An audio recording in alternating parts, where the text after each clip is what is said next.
Pendant que la plupart des mères crient après leurs enfants pour qu'ils rangent leur chambre, la mienne est dehors, sous une chaleur insupportable de 37 degrés, à frapper aux portes d'inconnus pour trouver des clients pour l'entreprise de tapisserie de mon père. Pas de bureau, pas de salaire, juste du courage et un sac à dos rempli de prospectus, parce qu'elle sait que, si elle ne ramène pas d'argent, nous ne mangerons pas. Cela s'est passé il y a quelques années, juste après un typhon qui avait transformé notre quartier en véritable marécage. Les rues étaient encore inondées, l'électricité coupée, et tout le monde essayait simplement de survivre à sa façon. Maman avait repéré une grande maison blanche avec un canapé massif à l'extérieur. Il était couvert de boue, mais il avait encore de la valeur. Pour elle, ce canapé, cela signifiait le paiement de nos factures. C'était notre survie après cette tempête. Elle a appelé au portail. Un homme imposant est apparu. Il la surplombait de toute sa hauteur. Elle, qui ne fait qu'1,50 m. Elle a commencé son argumentaire, tandis que l'homme l'écoutait sans dire un mot. Soudain, il lui a dit d'entrer pour discuter du prix. D'habitude, les gens discutent au portail. Mais maman l'a suivi quand même. Parce que les factures, elles, se moquent que vous ayez peur. Ils sont arrivés à la porte d'entrée. Il ne l'a pas ouverte en grand, juste assez pour qu'elle puisse se faufiler. Et c'est là qu'elle a senti que quelque chose n'allait pas.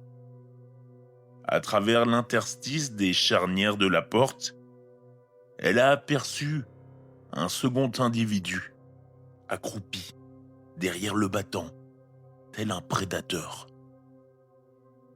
Il avait des entailles fraîches et sanglantes sur tout le corps, les bras et la poitrine encore luisants de sang. Derrière lui, il y avait une table avec du papier aluminium, des aiguilles et une fumée stagnante tout autour. L'homme à la porte la fixait. Il attendait qu'elle fasse un pas à l'intérieur pour refermer la porte derrière elle. En une fraction de seconde, elle a tout compris. Mais elle n'a pas paniqué. Au lieu de cela, elle a souri et a fait semblant de recevoir un appel de mon père. Elle a dit à l'homme que son mari l'attendait juste devant et qu'elle repasserait plus tard. C'était un mensonge total, bien sûr. Mon père était à la maison, occupé à réparer des fauteuils. Elle était seule. Elle a marché calmement, comme si de rien n'était.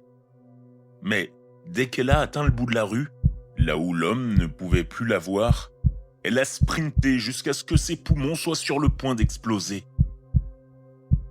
Quand elle m'a raconté cette histoire, j'ai pleuré. Pas parce qu'elle a failli être kidnappée, pas parce qu'elle a vu un homme couvert de sang, mais parce qu'elle a continué, parce qu'elle a recommencé le lendemain malgré la terreur. Je ne veux plus qu'elle fasse du porte-à-porte, pas parce qu'elle n'est pas forte, c'est la personne la plus solide que je connaisse, mais parce que personne ne devrait avoir à risquer sa vie pour un canapé. Si jamais je réussis dans la vie, la première chose que je ferai, c'est de la mettre à l'abri pour qu'elle profite enfin de sa vieillesse. Elle n'est pas seulement ma mère, c'est mon héroïne. Et si vous lisez ceci, allez serrer votre mère dans vos bras. Appelez-la, envoyez-lui un peu d'argent. Parce que les gens comme elle, ils ne demandent jamais d'aide. Ils continuent d'avancer, et c'est tout.